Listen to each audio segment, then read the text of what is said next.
We want to find the area of the inner loop of r equals 2 plus 4 sine theta. Let's have a look at this one then. So let's draw a little sketch so that we can find out exactly what's what in terms of the area that we need. So here's naught then. So put sine theta's naught, sine naught is naught, you get 2 here. And then when you go to pi, round to pi over 2, it's going to be 6, isn't it? Because sine of pi over 2 is 1. 4 times 1 is 4, plus 2 is 6. So we've come in round here, and then we're going to go up to here. Something like that, or maybe round like that. One of those two. So, okay. So that will be symmetrical around here, isn't it? Because this curve is symmetrical around the y-axis. Because the sine values will be the same along this vertical axis either side. So we need to worry about these values here. We can either do them here or here. So sine pi is naught. If we did say, when does that equal naught? That equals naught when sine theta equals minus a half, isn't it? So if I look at the associated acute angle, sine alpha is a half,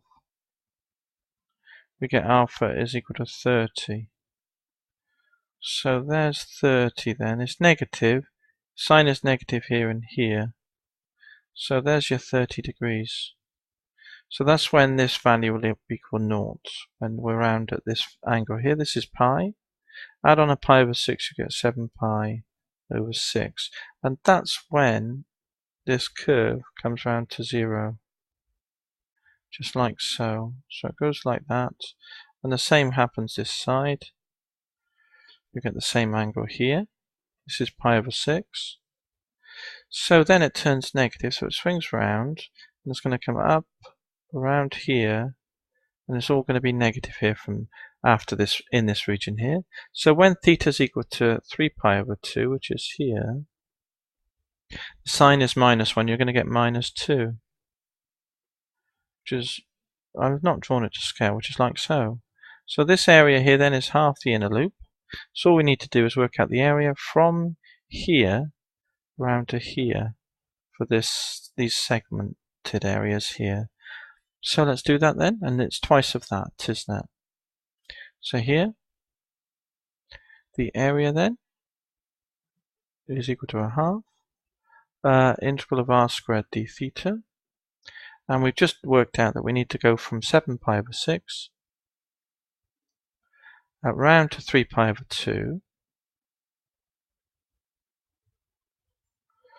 Or we could do the other segment, which, to be honest with you, oh no, we could do around from there to there. But I'm happy with doing this segment here. That's okay. So it's from 7 pi over 6 to 3 pi over 2, and it's 2 lots of, so times that by 2. So area then equals, the 2's will cancel and we'll just be left with the integral between 7 pi over 6 and 3 pi over 2 of r squared, which is 2 plus 4 sine theta d theta squared. So let's write that down then. We got the bounds, which I'll put in a moment. I'm not so worried about them. Square this then. I'm not worried about them at the moment. 4 plus 2 4s are 8, so double that, 16 sine theta plus 16 sine squared theta d theta between 7 pi over 6 and 3 pi over 2. Okay, let's turn our attention to this integral then.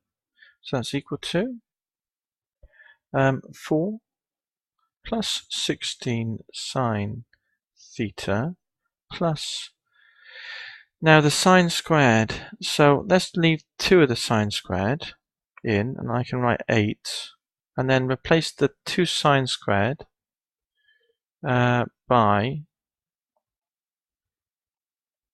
1 minus cos 2 theta, isn't it? I'm just trying to remember that then, which way around it is. That's the formula for that, d theta.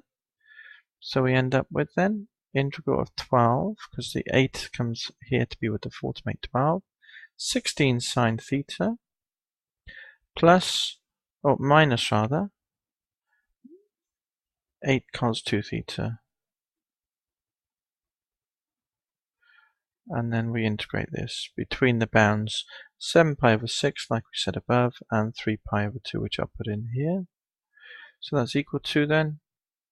So we've got integrate 12 theta. Integral of sine is cos minus cos, so you got minus 16 cosine theta. And then this integral will be minus 4 sine 2 theta, because the 2 will pop out when we differentiate sine 2 theta as a function of function to give us the 8 between 7 pi over 6 and 3 pi over 2.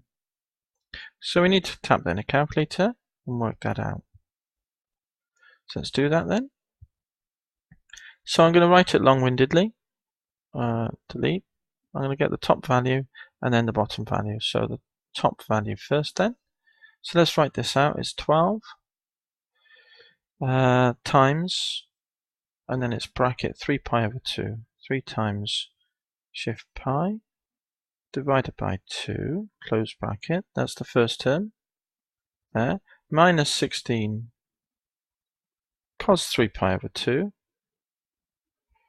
Cos 3 times pi times shift pi divided by 2 minus 4 times sine of 2 times, and the value of the input is 3 pi over 2. 3 times pi, delete, 3 times pi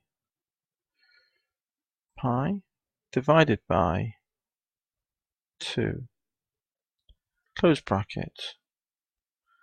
Okay, minus 4 of those, so let's just check we've got that correct now, because we'll be using this template for the next value.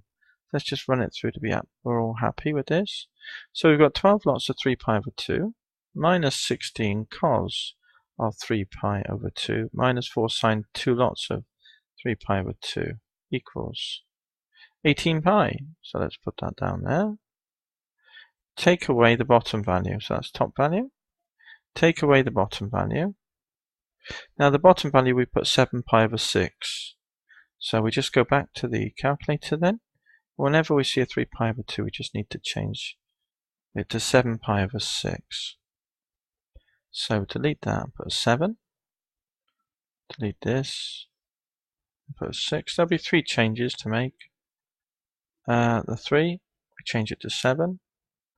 And we change this one to 6. And then the next one, we change that to a 7. And we change the next value to a 6. Press equals 54.37. Great. 54.37. So we've got that. Take away 18 pi.